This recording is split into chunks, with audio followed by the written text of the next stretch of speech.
Isasakay ko kayo ngayon dito sa bagong extension ng LRT1 na mula dito sa SM Sucat sa Dr. A. Santos Avenue patungo sa Roosevelt. Pero this time pupunta tayong Quiapo.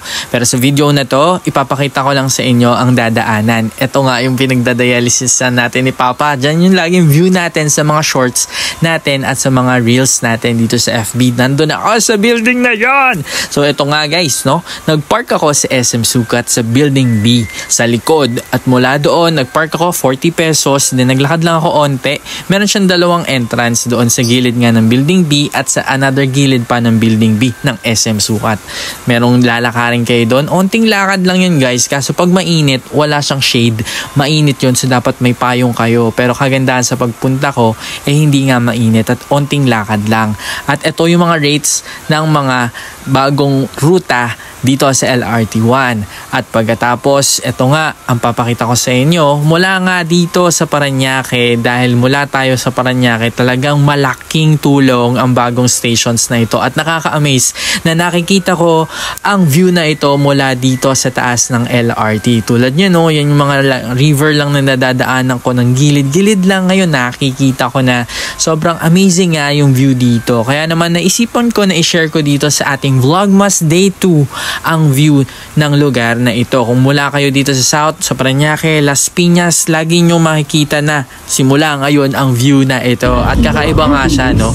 Dahil minsan nakikita natin gilid-gilid, pero this time makita natin siya ng view na malawak, malaki, mas ma-appreciate natin yung view na ito. Pero mas maganda kung madedevelop nga ito ng Parañaque government, no? Dahil napakaganda niya sa mga nakikita ko sa mga views ng mga TikToks, ng mga Reels, ng mga Shorts, mas maganda siya dito. So ito nga, nandito na tayo sa pangalawang station, Ninoy Aquino Avenue Station. Ito guys, yung sa may Santo Niño area. So kung hindi kayo magpa-park sa SM Sucat, pwedeng bumaba na kayo ng jeep mismo doon sa Santo Niño at sasakay na lang kayo dito sa estasyon ng Santo Niño na ito. Nakakatuwa nga kasi ito, this time makikita mo yung view nito. Ito yung Cavitex area. Nakaka-amaze kasi syempre dati nagda-drive lang tayo dyan.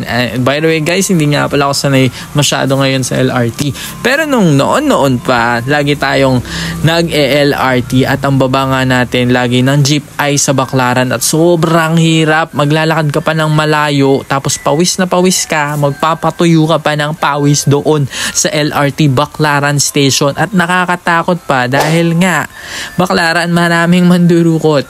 Hindi natin i-joke yan o hindi natin itatago dahil totoo naman na maraming mandurukot doon at kahit naman hindi sa Baclaran, no, pero doon nga nandito naman tayo sa pangatlong stasyon, ang Asia World Station o nandito ang PTEX. Dito ko lagi pinapadaan ng mga kaibigan ko dahil dito may konektahan na sa PTEX. Pwede nga kayo mag-park dito ng kotse at dito kayo sumakay ng LRT.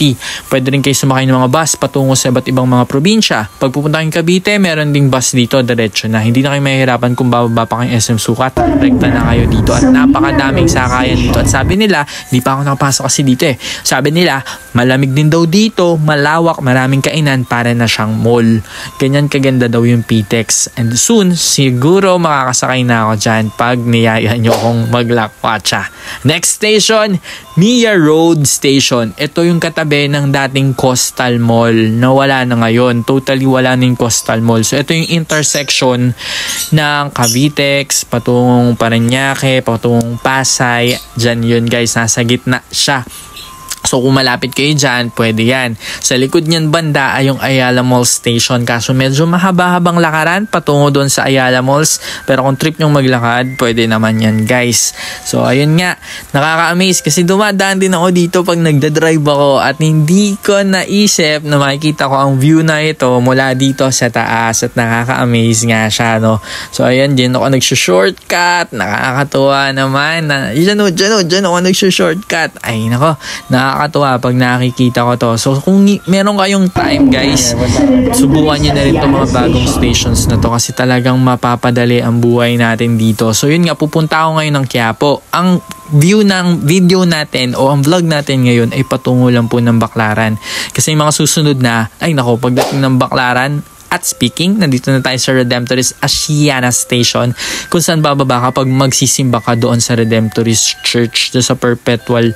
Diyan yung lagi nating video. Diyan sa Redemptorist Church. Okay, bababa ka lang doon, tatawid ka, magsisimba ka. At susunod nito yung Baclaran. Doon nga marami ng taong sumakay. Kaya naman, hininto ko na ang pag-video kasi magsiksikan na. Doon talaga madaming tao guys sa Baclaran, no? So if ever guys mamamasyal kayo, katulad ng ginawa ko, bumaba ako ng Carriedo patungong Quiapo. At doon pagbaba ko, isitan na guys. At sa mga susunod nating vlog, ay share ko sa inyo ang ilan sa mga malulupit na kainan doon sa Quiapo ngayon. Merry Christmas guys! 23 days before Christmas! Maraming salamat sa panonood at pagsakay ng LRT. Next station? Baclaran Station. Approaching Baclaran Station.